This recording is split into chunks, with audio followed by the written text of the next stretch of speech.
여기 마마병원 응급실인데요. 혹시 최복자 씨라고 아시나요? 예? 누구요? 최복자 씨요. 최복자 씨 보호자 아니신가요? 환자분 인적사항에 그렇게 기재되어 있어서요. 최복자 씨가 저희 병원에 계시거든요. 그러니까 최대한 빨리 와주세요. 어느 날 병원에서 걸려온 의문의 전화에 저는 심장이 떨어지는 듯 했습니다. 얼마나 놀랐는지 전화기를 움켜쥐고 있던 제 손이 피가 날 정도였다는 건 나중에야 알았죠. 심장이 빠르게 뛰고 귀에서는 윙 하는 소리만 들렸습니다. 제게 전화를 한 간호사의 입에서 익숙한 이름이 들려온 순간 저는 수화기를 던지다시피 놓고 밖으로 달려나갔습니다. 집 현관문을 제대로 잠궜는지 하는 건 기억도 나지 않았어요. 버스를 겨우 잡아타서야 확인하니 신발은 짝짝이었고 머리는 흘러내리고 있었죠. 그렇게 정신없이 병원에 도착한 저는 제게 연락을 한 간호사를 만날 수 있었습니다. 최복자 씨 보호자분 되세요? 예, 제가 전화 받고 온 보호자예요. 그럼 얼른 이리로 오세요. 제게 전화를 한 간호사가 조심스럽게 다가오더니 저를 어디론가 안내했습니다. 그렇게 간호사를 따라간 곳은 중환자실 앞이었습니다. 그리고 그곳에 제가 모시던 사모님이 누워 계셨어요. 제가 기억하던 모습과 너무 다른 초라하고 힘없이 호흡기에 의지해 가쁜 숨을 쉬고 계신 사모님의 모습에 충격을 받을 수밖에 없었죠. 세상에, 대체 사모님이 어떻게 되신 거예요? 왜 여기 계신 거죠? 현기증에 쓰러지셨다고 신고를 받고 119가 출동했어요. 다행히 어디 큰 문제는 없으신데 지금 몸 상태가 별로 좋지 않으세요. 환자분이 투병 중인 것도 문제지만 영양 상태가 좋지 않았어요. 그래서 지금은 움직이기 힘드실 겁니다. 간호사의 얘기를 듣고 정신을 겨우 차린 저는 그제서야 주변 상황을 살필 수 있었습니다. 병원 안을 둘러보다 보니 눈에 익은 사람들이 보이더라고요. 익숙한 얼굴들이었지만 그날따라 낯설어 보였던 그들은 다름 아닌 사모님의 자녀들이었죠. 다들 심각하게 굳어있는 표정이라 저는 선뜻 다가가기도 힘들었습니다. 처음에는 당연히 응급실로 실려온 어머니의 걱정 때문인 줄 알았어요. 그런데 그 사이에 왠지 모를 낯선 분위기가 느껴지더군요. 제가 병원에 왔다는 걸 눈치채지도 못할 정도로 다들 어떤 초조함과 초점 없는 허둥거림이 느껴졌습니다. 그 이상한 분위기가 뭔지 제대로 알기도 전에 저를 안내한 간호사가 제게 작은 쪽지 하나를 건네주더라고요. 저기 환자분이 보호자분께 이걸 전해달라고 하셨어요. 예? 사모님이요? 언제요? 잠깐 의식이 돌아오셨을 때요. 보호자한테 연락을 달라고 하시더니 오면 꼭 좀 전해달라고. 그 와중에 신신당부하시더라고요. 사모님이 저한테 쪽지를요? 그 순간 저는 본능적으로 그 쪽지를 숨겨야겠다는 생각을 하게 되었습니다. 왠지 남한테 보여서는 안 될 내용이 그 속에 들어있을 것 같았거든요. 그렇게 사모님의 식구들 눈을 피해 조용한 곳에서 쪽지를 확인한 저는 깜짝 놀랄 내용에 숨이 멎는 줄 알았습니다. 수키야, 식구들 몰래 날 좀 빼다오. 힘없는 삐뚤한 글씨로 겨우 써내려간 쪽지 내용에 저는 당황할 수밖에 없었죠. 자식이 셋씩이나 있으신 사모님이 어째서 가족들 몰래 제게 이런 쪽지를 남기신 건지 그때는 상상도 할 수 없었습니다. 그 일이 저의 인생을 바꾸게 될 줄도 몰랐죠. 사모님은 제게 은인, 그 이상의 존재이셨습니다. 부모도 세상도 버린 저를 거둬주신 건 다름 아닌 사모님이셨습니다. 수키야, 여기가 네가 머물 집이란다. 이제 우리 함께 살 거니까 너도 네 집이라 생각해라. 어차피 자식들은 다 독립해서 나가 살고 이 집에는 너랑 나밖에 없으니 눈치 보지 말고 편히 있어. 부모 얼굴도 모르고 20여 년을 보육원에서만 지냈던 제게 세상은 두려운 것 투성이었습니다. 고아라고 나라에서 먹여주고 걷어주셨지만 그것도 성인이 되기 전까지였고 성인이 된 후로 저는 스스로 자립을 시작해야 했습니다. 하지만 연고도 없이 세상을 떠돌던 고아에게 세상살이가 쉬울 수는 없었죠. 갖은 사기에 구박에 편견에 시달리며 저는 몸도 마음도 지쳐 있었습니다. 그랬던 제게 처음으로 따뜻한 손길을 내밀어 주셨던 어른, 그게 바로 저희 사모님이셨죠. 저도 고아로 고생하고 살면서 다른 집에서 일 안 해본 것 아니었지만 그렇게 저를 사람 취급해 주시는 분은 사모님이 처음이었어요. 일은 할만해? 너무 힘들면 얘기하렴. 아니에요. 힘들긴요. 오히려 너무 할 게 없어서 난감한걸요. 제가 뭐라도 좀 하려고 그러면 사모님이 자꾸 못하게 하시니까요. 제가 해야 하는 일인데 왜 자꾸 같이 하려고 그러세요? 나 혼자 사는 집에 할 일이 뭐 얼마나 있다고. 그리고 청소나 빨래나 같이 하면 되는 걸 뭐하러 너 혼자 고생시키니? 제가 그런 일 하려고 들어온 건데요. 사모님이 자꾸 그러시면 제가 어떻게 월급을 받아요? 아휴, 내가 너 일 부려먹으려고 데려왔겠니? 나는 그냥 네가 지낼 곳이 있었으면 싶었어. 사실 제가 그 집에 들어가게 된 것은 모두 사모님의 배려였습니다. 봉사를 자주 다니시던 사모님이 우연히 딱한 제 사정을 알게 되셔서 저를 가정부로 써주셨거든요. 일자리를 주시는 걸로도 모자라서 한 집에서 방까지 내주시며 먹고 자게 해주신 사모님께 감사했던 저는 어떻게든 열심히 일을 하고 싶었습니다. 그런데 사모님이 저를 부려먹기 싫으신 건지 도통 힘든 일이라고는 시키지 않으셨어요. 사모님이 까다롭지도 않으셔서 음식도 별로 할 게 없었고 청소와 빨래는 늘 같이 하려고 하시니 제가 할 일이 없었죠. 그래서 저희 하루 일과는 거의 사모님과 담소를 나누는 게 전부였습니다. 숙희, 네가 집에 있으니까 참 좋다. 이 큰 집에 애들도 없고 매일 나 혼자 밥 해먹고 청소하기가 힘들었거든. 나이가 들다 보니 힘에 부치는 것도 있지만 아무래도 외로워서 말이야. 앞으로는 제가 열심히 모실게요, 사모님. 사모님도 혼자서는 외로우셨던 건지 곁에 제가 있는 걸 무척 좋아하셨어요. 사모님과 함께 지내다 보니 자식분들이 생각보다도 사모님을 챙기지 않았거든요. 다들 바쁘다는 핑계로 어쩌다 돈 부탁할 때 말고는 사모님을 만나러 오지도 않는 것 같았습니다. 사모님도 말은 안 하셨지만 자식들이 본인에게 별 관심이 없다는 걸 알고 계셨죠. 어쩌면 그래서 사모님도 저도 서로를 더 의지했던 것 같아요. 아무리 물보다 피가 진하다고 하지만 멀리 사는 자식보다 옆에 있는 제가 사모님 속을 더 잘 알았겠죠.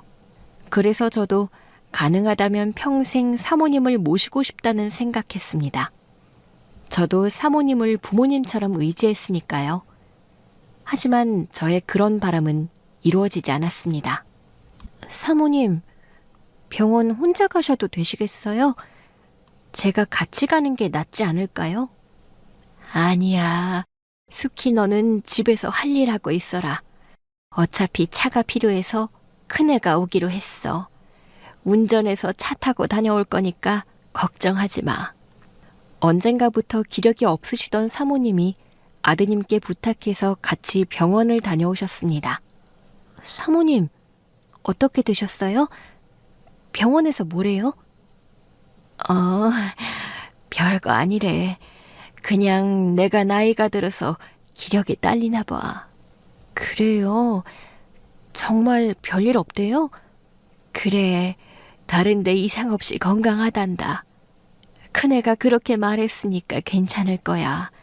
그러니까 숙희 너도 걱정하지 마. 정말 다행이네요. 저는 혹시나 큰 병 아닐까 싶어서 걱정했거든요. 아이고, 역시 내 걱정하는 건 숙희 너밖에 없구나. 그럼요. 제가 사모님 걱정을 얼마나 하는데요.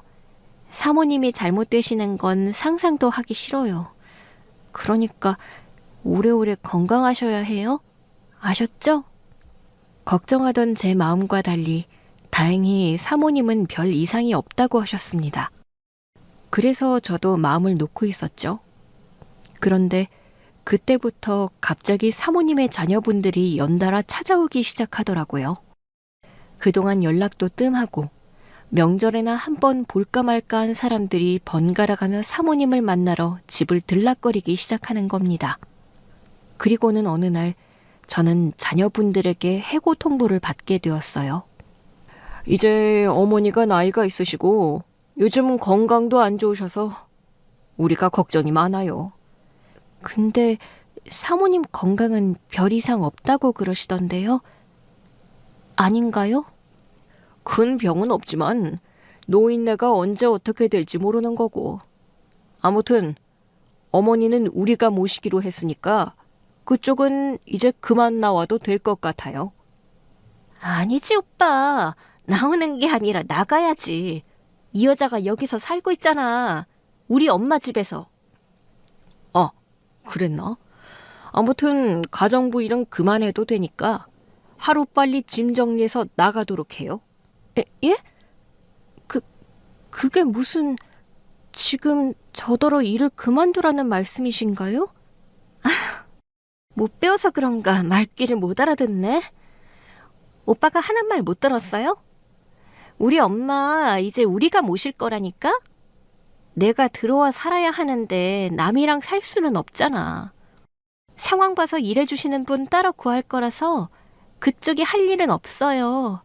그러니까 짐 빼라고요. 엄마는 사람을 쓰려면 출퇴근을 시키지. 뭐하러 집에 사람을 뒀대? 괜히 번잡스럽게. 그러니까 말이야.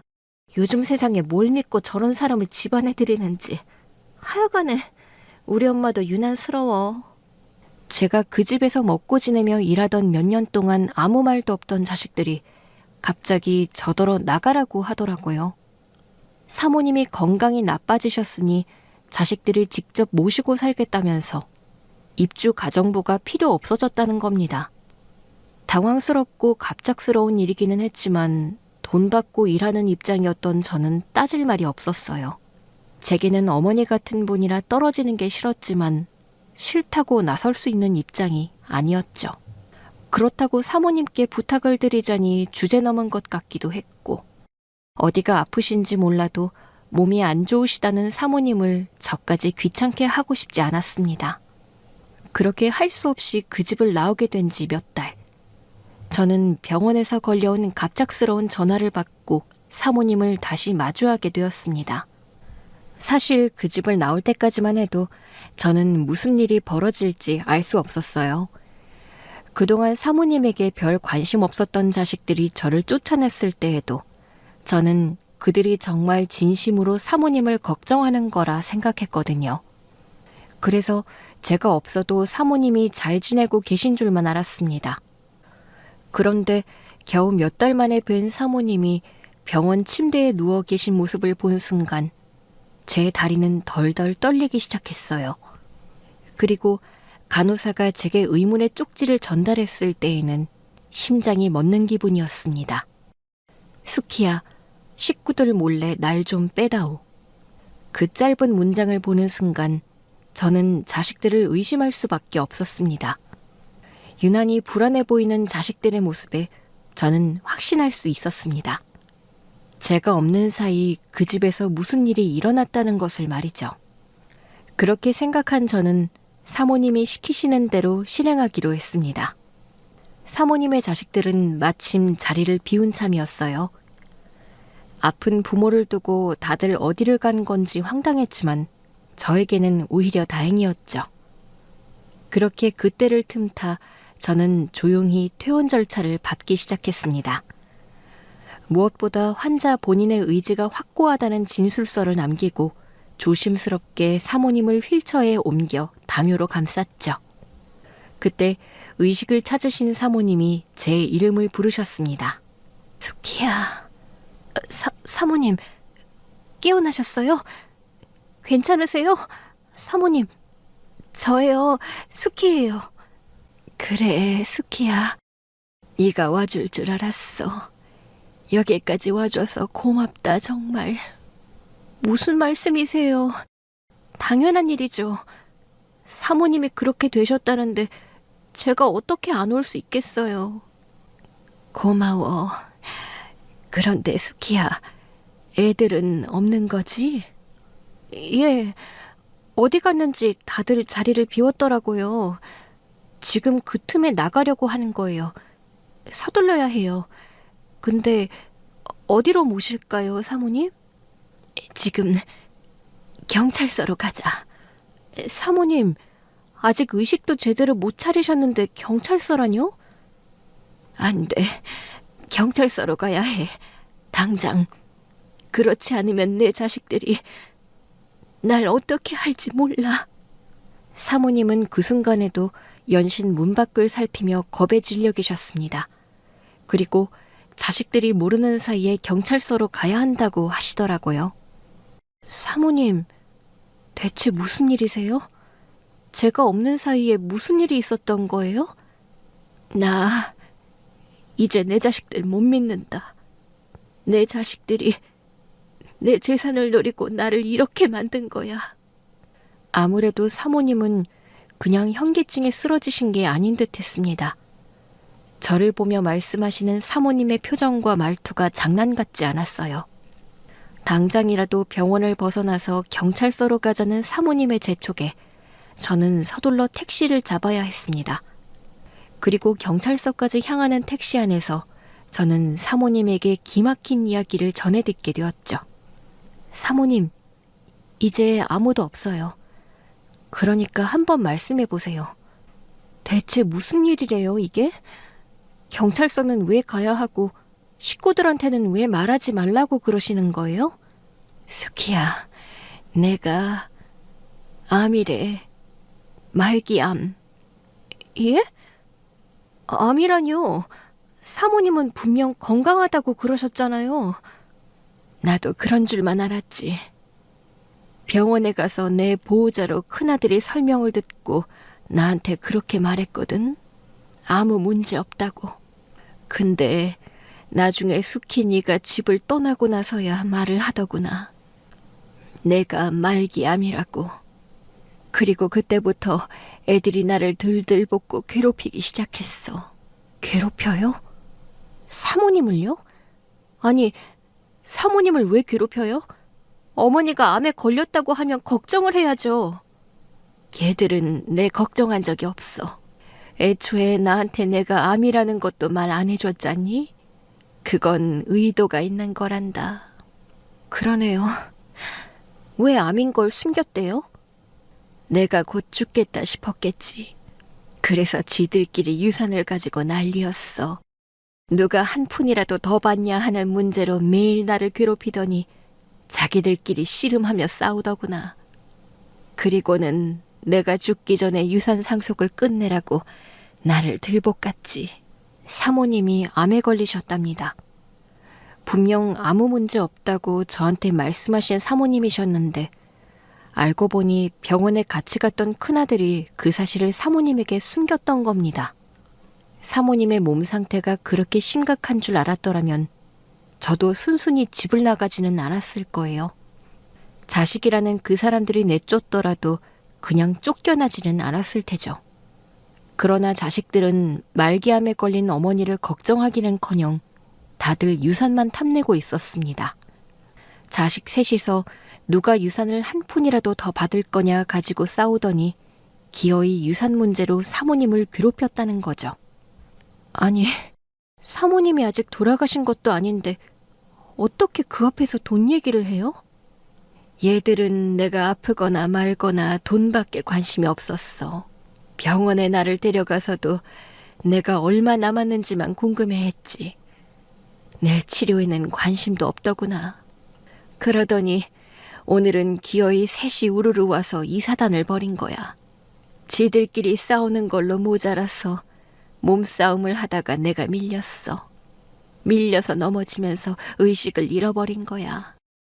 자식들이 죽기 전에 유산 상속을 끝내라고 아픈 사모님을 괴롭히다가 언쟁이 심해져서 몸싸움까지 벌어지게 되었답니다. 사모님은 어떻게든 그 상황을 정리해보려 하셨지만 목소리 큰 자식들을 이기실 수 없었어요. 그러다 사모님이 밀쳐져서 부상을 입었고 병원 응급실로 실려오실 수밖에 없었죠. 그런데도 자식들은 자신들의 잘못을 덮으려는지 단순히 현기증으로 쓰러지신 거라고 병원에 거짓말까지 했던 겁니다. 사실은 자신들이 부모를 그 지경으로 만들었는데도 말이죠. 어떻게 말기암인 어머니한테 그런 짓을 할 수 있는지 저는 사모님이 당하신 얘기를 듣고 목이 메어 말도 나오지 않았어요. 어떻게 자식들이 그럴 수가 있어요? 아픈 어머니한테 어떻게...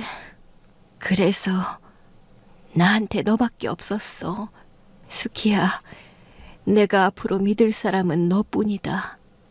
그러니 제발 나 좀 살려다오. 어쩌면 사모님은 이전부터 이런 화를 예상하고 계셨는지 모르겠어요. 그래서 다른 자식들 몰래 병원 측 보호자 연락망에 제 번호를 적어두신 거죠. 그래서 사모님은 저를 병원으로 부르시고 그런 쪽지를 남기셨던 겁니다. 사모님은 저를 단순한 가정부가 아닌 믿을 수 있는 유일한 사람으로 생각하고 계셨던 거죠. 그걸 알게 된 저는 어떻게든 사모님을 지켜드리고 싶었습니다. 사모님, 이제 제가 있으니까 걱정 마세요. 제가 사모님 꼭 지켜드릴 거예요. 앞으로는 저만 믿으세요. 그래, 내가 너는 믿는다, 수키야. 너는 나를 걱정해주는 유일한 사람이잖니. 맞아요. 저는 사모님을 누구보다 걱정해요. 사모님... 경찰서로 가자. 내가 다 말할게. 그 애들 더 이상 그냥 두지 않을 거야. 그렇게 택시를 타고 경찰서로 향하는 그 길 위에서 저는 확신했습니다. 이제부터는 제가 사모님을 위해 싸워야 한다고요. 자식들이라는 이름 아래 벌어진 이 비정함을 저는 결코 덮지 않을 생각이었습니다. 하지만 앞으로 제가 해야 할 일은 결코 쉽지 않은 일이었어요. 경찰서 복도에 들어선 순간 사모님은 휠체어에 앉은 채 깊은 한숨을 내쉬셨습니다. 도움을 청할 곳이 경찰서밖에 없어서 찾아왔지만 막상 자신의 손으로 자식들을 신고하려는 게 내키지 않으시는 건지 침통해 보이셨죠. 사모님, 힘드세요? 너무 힘드시면... 아니야, 그냥 좀 긴장이 돼서. 그래도 할 일은 해야지. 수키야, 병원에서 가져온 진단서들은 잘 들고 있지? 예, 제가 잘 들고 있어요. 그래, 그럼 접수해다오. 오늘로 모든 것을 끝내야지. 내가 너한테까지 도움을 청한 이상 너를 생각해서라도 그냥 접을 수는 없어. 사모님은 굳은 의지를 보이셨고 저는 사모님을 도와서 사건을 접수할 수 있었습니다. 제 손을 꼭 붙드신 사모님은 경찰 앞에서 차분하게 피해 사실들을 진술하셨어요. 사모님은 암 환자입니다. 그런데 자녀들이 재산을 증여해달라며 싸우고 윽박지르며 그 과정에서 사모님을 밀치게까지 했어요. 그 충격으로 사모님이 넘어지셨고 머리를 다쳐 중환자실에 계셨습니다. 그런데 그 와중에 그 애들이 저를 병원에 맡겨놓고는 법무사를 불러 유언장을 작성하게 했어요. 제가 아직 정신도 돌아오지 않았는데 그 애들한테는 제 안위보다 제 재산이 중요한 겁니다. 자신들 손으로 지 어미를 다치게 해놓고도 전혀 미안한 줄 모르는 아이들이에요. 그런 애들이 제 옆에 계속 있는다면 제가 제명에 살 수 있을지 모르겠네요. 이러다 제가 암으로 죽기 전에 먼저 자식들 손에 죽을 것 같습니다. 그래서 제 자식들을 신고하고 싶어요.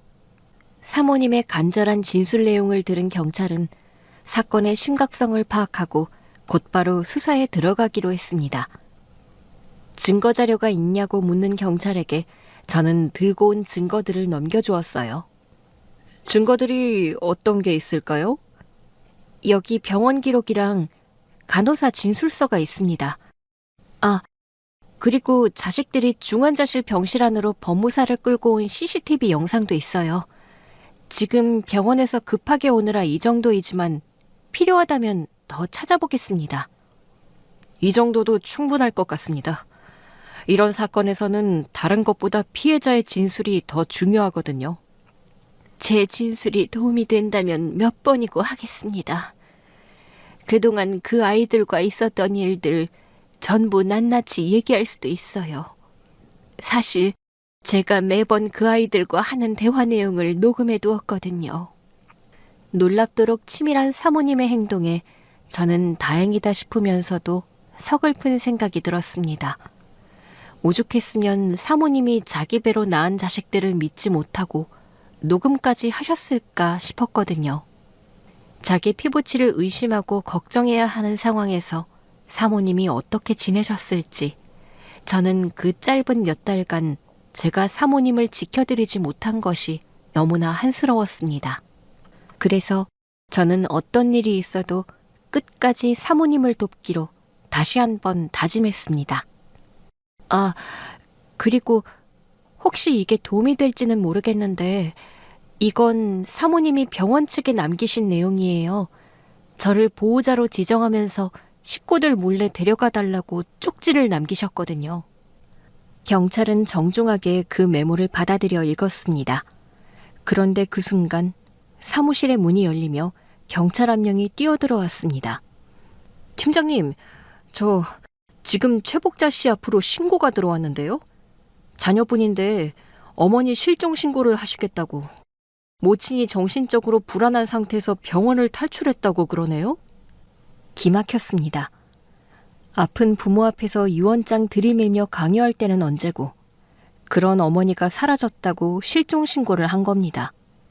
그들이 사모님을 걱정해서 신고한 것은 아닐 거라는 걸 저도 알 수 있었죠. 사모님도 같은 생각이셨던 건지 씁쓸하게 웃으시며 말씀하시더라고요. 그럴 줄 알았지. 내가 먼저 올 거라고 생각 못했나 보네.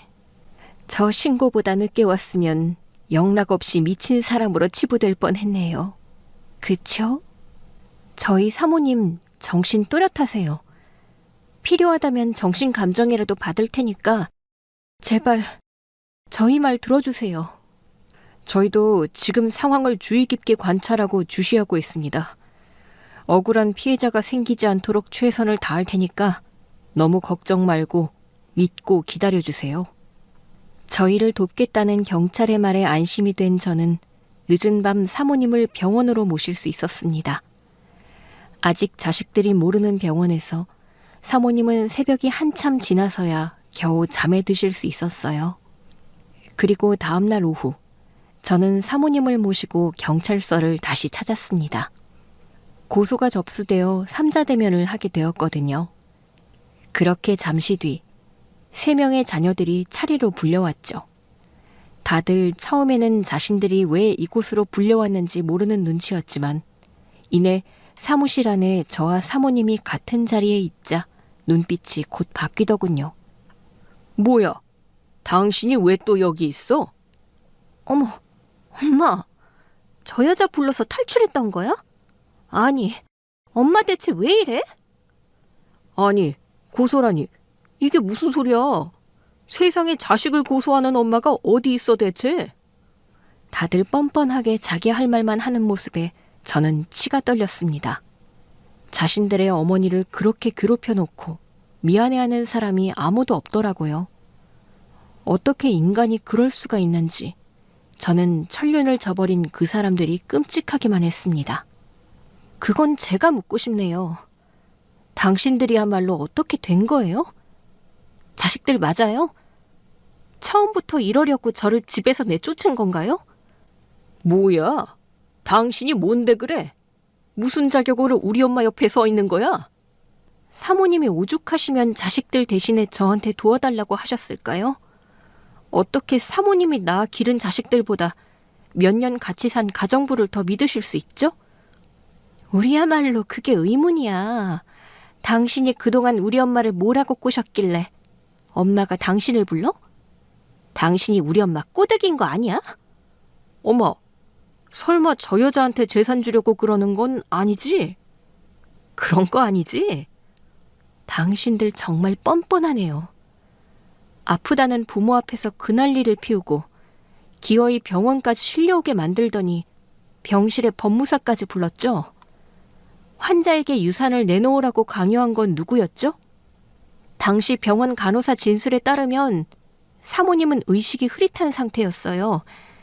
그런 사모님한테 도장 찍으라고 강요한 사람들이 당신이잖아요. 아니, 그건 해야 할 일이니까. 그런데 이 여자가 말을 좀 이상하게 하네?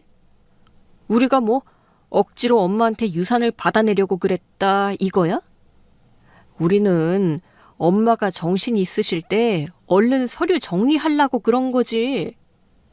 환자 앞에서 환자의 안위보다 돈 걱정을 하는 게 옳은 일인가요? 당신들이 그러고도 자식이에요? 당신이 뭘 안다고 난리야?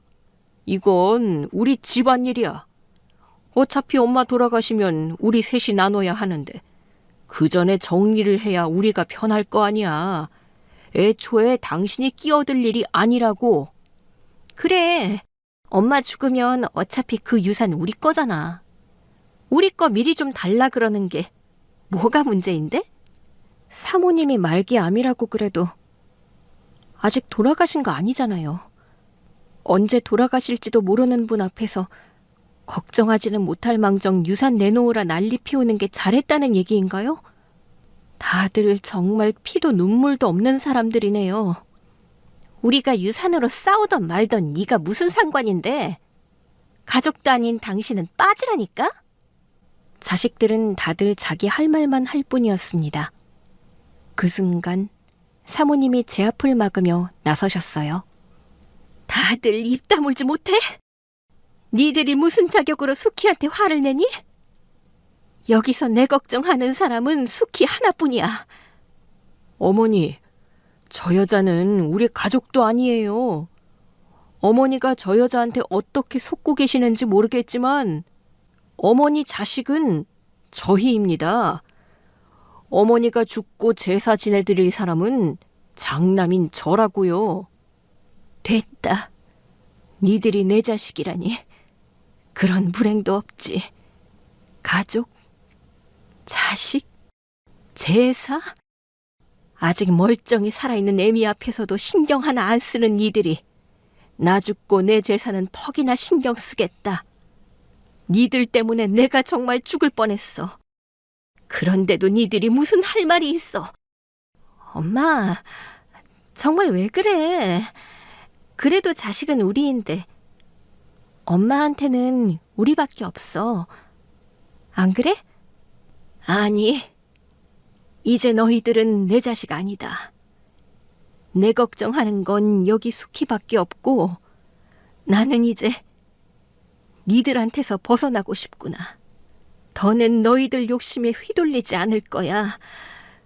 너희들 때문에 몸이고 마음이고 다치고 싶지 않아.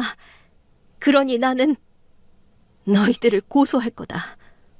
아니, 그렇다고 고소라니. 엄마, 나 엄마 아들이야. 엄마 정말 자식들을 고소할 거야? 그래, 엄마. 내가 미안해. 엄마가 속상해할 거 생각을 못했어. 근데 엄마 밀친 거 실수로 그런 거지. 정말 엄마 다치게 하려고 그랬던 게 아니야. 어머니, 다른 애들은 어떤 마음이었는지 모르겠지만 저는 정말로 어머니 걱정했습니다. 저 이 집안 장남이에요. 제가 누구보다 어머니 생각한다는 거 어머니도 아시잖아요. 너희들은 항상 그런 식이었어. 자기들 편할 때나 찾아와서 돈 달라는 소리나 할 줄 알지. 너희들은 내가 평소에 뭘 먹고 뭘 하고 사는지 궁금해한 적도 없지? 니들은 그냥 나를 돈 나오는 지갑으로만 봤잖아. 그러다 기어이 애미한테 그런 짓까지 하고. 나 너희들 절대로 용서 못한다. 경찰서에 불려와 조사까지 받게 되자 자식들은 그제서야 상황의 심각성을 알고 태도를 바꾸기 시작했습니다. 조금 전까지만 해도 제가 가족이 아니니 빠지라며 다들 자기 할 말만 하며 기고만장한 자식들이 사모님이 자기들을 고소하겠다고 하자 단호한 말에 당황한 듯 했습니다. 설마 어머니가 자신들을 고소할 거라고는 생각하지 못했던 거죠. 하지만 더 이상은 아니었습니다. 가족의 정을 잊고 먼저 도의를 저버린 것은 자식들이었으니까요. 저도 사모님을 끝까지 도울 겁니다. 저는 누구도 사모님을 괴롭히지 못하게 도울 거예요. 저는 오늘 모든 진술서와 증거를 제출했습니다. 사모님의 정신이 말짱하시다는 전문의의 소견서도 받아왔어요. 사모님이 건강 상태는 아직 좋지 못하시지만 진술은 충분히 가능하십니다. 이 일은 더 이상 가족 간의 문제가 아니라 명백한 범죄 사건입니다. 그러니까 고소 진행해 주세요, 형사님. 들으셨죠? 피해자가 고소를 진행한다고 하시니 조사 받으셔야 합니다. 그리고 조사가 끝날 때까지 자녀분들은 어머님과의 접촉을 삼가셔야 합니다. 아셨죠? 그 말에 큰아들이 목소리를 높였습니다. 어머니, 정말 이러실 거예요? 우리를 진짜 고소하겠다는 거예요? 제발 정신 좀 차리세요. 우리는 어머니 자식이라고요. 아니, 이건 아니잖아요. 어떻게 엄마가 자식을 고소해요? 이거 뭔가 잘못된 거야. 아마 엄마가 자발적으로 한 게 아닐 수 있어요. 저 여자가 우리 엄마를 뭔가 꼬여낸 게 분명해요. 그럼 자식들은 어머니한테 그럴 수 있나요? 먼저 폐륜을 저지른 건 당신들입니다. 저는 사모님이 저를 도와주신 은혜를 갚아야 하고 그렇기에 절대로 당신들 잘못을 두고 보지 않을 거예요. 그러니까 앞으로는 각오하는 게 좋을 겁니다. 다들 진정하세요. 이미 피해자 측에서 증언을 하셨고 병원 영상 기록과 녹음까지 있습니다. 추가 진술이 더 필요하긴 하겠지만 지금 확보된 자료만으로도 혐의는 충분히 입증될 수 있어요. 그러니 더 이상 난동 피우지 마세요. 아셨어요? 그 말을 들은 자식들은 끝내 항의도 못하고 침묵만 지켰습니다. 그날 저녁 경찰서를 나오는 길에 사모님은 제 손을 꼭 잡고 처음으로 진심 어린 웃음을 보이셨습니다. 수키야, 고맙다. 덕분에 숨통이 트인다. 이제 진짜 숨 쉬세요. 사모님은 이제 혼자가 아니니까요. 경찰도 저희가 유리하다고 하고 증거가 그렇게 많으니까 잘 해결될 거예요. 그래, 수키 네가 내 옆에 있으니 왠지 믿음이 간다. 네가 나를 끝까지 지켜줄 거라는 믿음이 생겨. 그럼요. 이제는 제가 사모님 지켜드릴 거예요. 그동안 저 보살펴 주셨던 은혜, 이제 갚아야죠. 조사 결과 자식 셋 모두 사모님에게 심리적 압박과 과도한 요구를 일삼은 사실이 증거들을 통해 드러났습니다.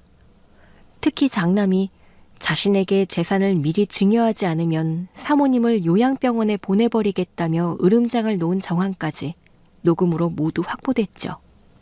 증거들이 충분했기에 경찰에서는 이대로라면 민사소송도 문제없을 거라고 하더라고요. 그렇게 저는 따로 변호사를 알아봐 민사소송을 함께 진행하기로 했습니다. 그리고 사모님의 뜻에 따라 유언에 대한 문제도 해결해 가기로 했죠. 더 이상 자식들에게 유산을 남기지 않기로 하신 사모님이 자식들이 유산을 따로 건드리지 못하게 법적 조치를 취하기로 하신 거죠. 그러자 그 일을 알고 자식들이 사모님께 사죄를 하겠다며 집으로 찾아오더군요. 숙씨, 미안합니다. 우리가 잘못했습니다. 어머니 좀 뵐 수 있을까요? 접근하지 말라는 경찰 얘기 못 들었어요? 아직 조사 중이고 당신들은 여기 오면 안 돼요. 우리 엄마만 좀 만나고 갈게. 내가 엄마한테 할 말이 있어서 그래. 우리 사과하러 온 겁니다. 어머니한테 진심으로 사과하고 용서를 구할 거예요. 그래요. 나 무릎 꿇을 각오까지 했어요. 그러니까 문 좀 열어줘요. 우리 엄마 좀 만나게 해달라고. 집까지 찾아와서 사모님을 만나게 해달라는 자식들의 요청에 저는 기가 막혔습니다. 그런 짓을 해놓고 이제 와서 무슨 사과를 하겠다는 건지, 미안하다며 진심도 없는 사과를 하는 자식들이 가증스럽게만 느껴졌어요. 무릎이요? 그런 건 진작했었어야죠. 사모님한테 그런 상처를 주고 이제 와서 할 말이 있어요? 당신들이 한 짓이 얼마나 심각한 건지 잘 모르나 보죠? 당신들 어머니는 당신들 때문에 한동안 말도 제대로 못하셨어요. 그런데 이제 와서 무릎 꿇는다고 달라질 게 있을까요? 우리가 생각이 짧았습니다. 어머니한테 그래서는 안 되는 건데. 그러니까 이제 후회한다고 하잖아요. 엄마 보고 직접 말씀 좀 드리게 해줘요. 그 순간 사모님이 조용히 거실로 나오셨습니다. 제가 놀라 부축하려 하자 사모님은 제 손을 잡고 말씀하셨습니다. 괜찮아, 수키야. 네가 괜히 힘들여 쟤들이랑 씨름할 필요 없다. 지들이 할 말이 있다니 나도 들어는 줘야지. 그래, 어디 한번 할 말 있으면 말해봐라. 처음 보는 싸늘한 어머니의 표정이 낯설기만 한지 자식들은 얼어붙은 듯한 표정으로 사모님을 바라보더니 서로 눈치를 보며 하나둘 무릎을 꿇었습니다. 어머니, 정말 죄송합니다. 제가 어리석었어요. 엄마, 정말 죄송해요. 저희가 얼마나 바보 같았는지 이제야 알았어요. 엄마가 그동안 얼마나 외로웠을지 우리가 너무 몰랐어요. 그래도 저희가 어머니한테 그런 게 진심은 아니었습니다. 저희도 당연히 어머니를 걱정하죠. 누구보다 어머니를 걱정하는 건 바로 저희예요. 다른 아들들은 몰라도 나는 엄마 걱정뿐이지. 평소에도 내가 엄마를 제일 열심히 챙겼었잖아. 엄마, 나 엄마 딸이야. 저런 남이 아니라 엄마 진짜 딸이라고. 누나는 이 와중에 누나 할 말만 할 거야? 지금 딸이니 아들이니 그게 뭐가 중요해? 우리가 엄마 자식이라는 게 중요한 거지. 엄마, 우리는 정말 엄마 걱정해. 엄마 사랑해. 진심이야. 제발 믿어줘. 그러니까 제발 고소 접으시고 용서해 주세요. 용서만 해주시면 앞으로는 그럴 일 없을 겁니다. 유산 가지고도 아무 말 하지 않을게요. 그리고 어머니도 잘 모실게요. 사모님은 자식들이 한참 애원할 동안 아무 말씀이 없으셨어요. 실컷 할 말 다 하라는 듯 한참 동안 그들을 바라보시더니 이윽고 담담하게 말씀하셨습니다. 그래, 니들 할 말 다 한 것 같으니까 이제 내 말 하마. 내가 가장 괴로웠던 건 너희가 내 곁에 있어도 하나도 따뜻하지 않았다는 거야. 너희가 원하는 건 내 건강도 내 기쁨도 아니었잖니? 오직 내 통장, 내 재산, 그게 전부였지. 지금도 말로는 미안하다, 잘못했다 하지만 사실 속은 안 그렇잖니? 니들이 정말 나를 걱정했다면 지금도 니들 할 말 하기 전에 내 건강 먼저 살폈겠지. 그건 저희도 당연히 걱정했죠. 엄마, 뭐 그런 당연한 소리를 해. 아니, 너희들이 나를 찾아온 건 뻔하지. 내가 설마 그걸 모를 거라 생각하니? 아직도 내가 너희들이 알던 모르고 답답한 엄마인 것 같아? 내가 유산 상속 문제를 해결하겠다고 하는 걸 알고 그걸 말려보려고 찾아온 것 아니냐? 엄마, 그래도 정말 유산 안 줄 건 아니지? 지금은 몰라도 나중에 엄마 없으면 우리가 나눠서 가져야 하는 거잖아. 니들이 마지막으로 내 마음 돌려보려고 찾아왔겠지만 소용없을 거다. 나는 이미 마음을 다 정했으니까. 어머니, 정말 이러실 거예요? 이러지 마세요, 제발. 저희가 후회하고 있습니다. 진심으로 반성하고 뉘우치고 있다고요. 그래, 엄마. 우리가 너무 소홀했어. 아마 그래서 엄마가 저런 고아 애한테 마음을 줬겠지? 자식이 있는데도 우리가 자식 노릇을 제대로 못했으니까 말이야. 그래, 맞아. 니들이 없어서 외로운 내 속을 수키가 달래줬지. 그래서 내가 너희들보다 수키를 믿는 거란다. 하지만 엄마, 우리도 그러고 싶어서 그런 건 아니잖아. 우리도 엄마 걱정했지만 다 먹고 사는 게 바빠서 그런 거예요. 아니, 누구는 엄마 걱정 안 하겠어? 말로만 걱정한다고 하는 건 걱정이 아니야. 너희들이 나한테 무관심한 건 이골이 날 정도로 익숙했지. 그래서 내가 너희한테 뭘 더 바란 게 있었니? 너희가 가만히만 있었더라도 내가 천륜을 끊지는 않았을 거다.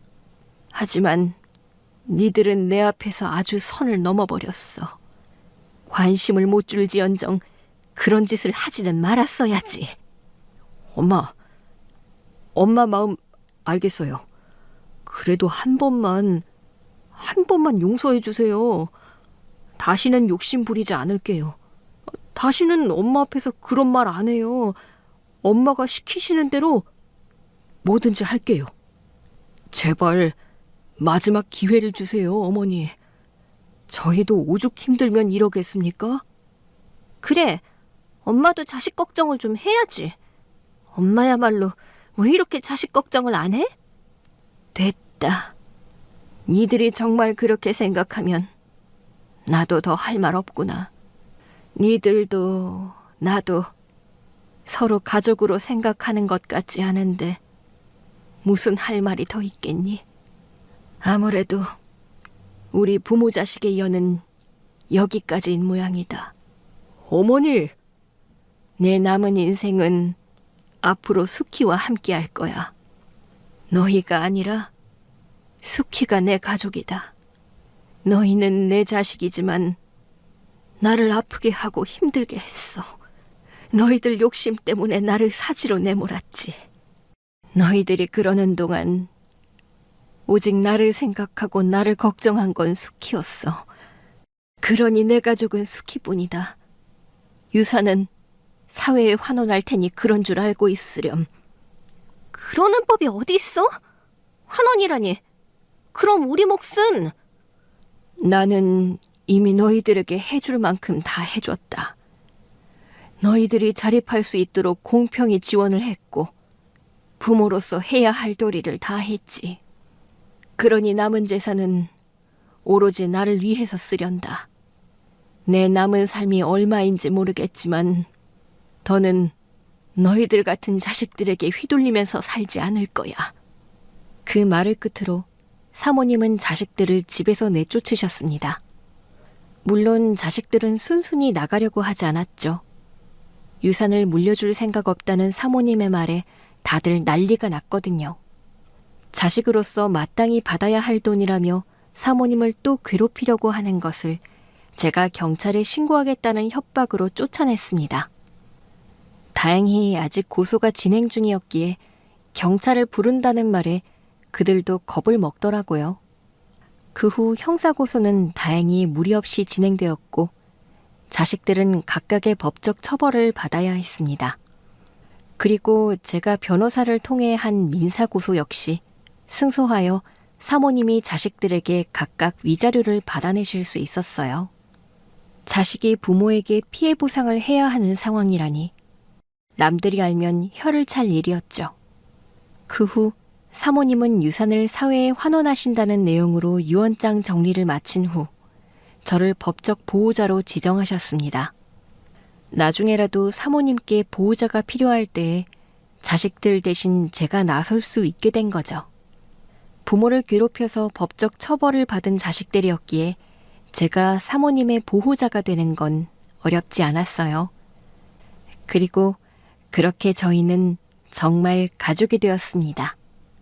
수키야, 너와 내가 이제는 진짜 가족이 되었구나. 처음 너를 봤을 때부터 내 막내딸 삼았으면 좋겠다 싶었는데 정말 그렇게 됐어. 저를 믿어주셔서 감사해요, 사모님. 앞으로도 제가 계속 옆에 있을게요. 그 후 저는 법적인 보호자로서 사모님을 지극정성으로 보살폈습니다. 그리고 정말 기적 같은 일이 벌어졌죠. 말기 암이었던 사모님께서 암을 이겨내신 겁니다. 저와 같이 열심히 치료받으신 보람이 있었는지 정말 다행인 일이었어요. 그렇게 암을 이겨내신 사모님을 위해 저는 시골에 아담한 집을 얻었습니다. 자식들 등살에 시달리던 옛날 그 집에서 지내기 싫으시다며 이사를 하고 싶어 하셨거든요. 예전 집은 너무 크고 휑하기만 했는데 새 집은 아담하고 따뜻하다고 좋아하시더라고요. 그리고 그곳에서 저희는 마당에 핀 봄꽃들을 바라보며 마주 앉아 있었습니다. 어느새 사모님의 얼굴에선 걱정이 걷히고 오래된 평온이 깃들기 시작했죠. 수키야, 너무 좋다. 너랑 이렇게 아무 걱정 없으니 너무 편안하네. 이런 게 평안인가 싶구나. 사모님이 좋으시다니 저도 좋아요. 이제 아무 걱정 없이 사세요. 넌 참 변함이 없구나. 너 같은 아이가 내 곁에 있어준다니 내가 얼마나 복받은 사람인지 새삼 깨달았어.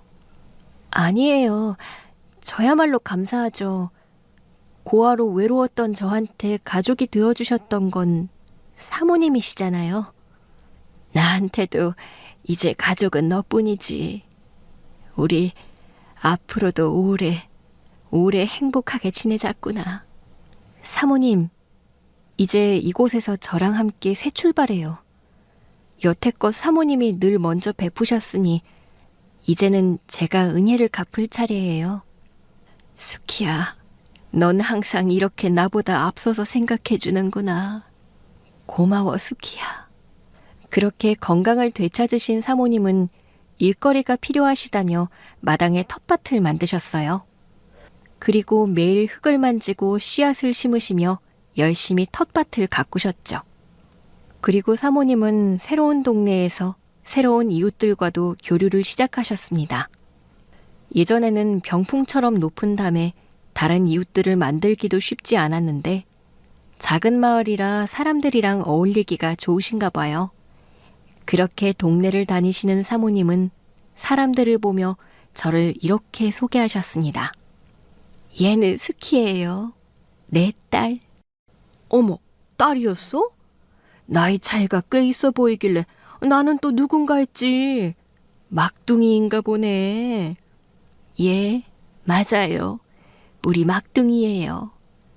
딸이 엄마를 잘 챙기고 아주 보기 좋네. 사람들에게 저를 딸로 소개하시는 사모님을 보며 처음에는 당황스러웠지만 저도 사모님의 마음을 알기에 조용히 웃었습니다. 저 역시 사모님을 어머니로 생각한 지 이미 오래였으니까요.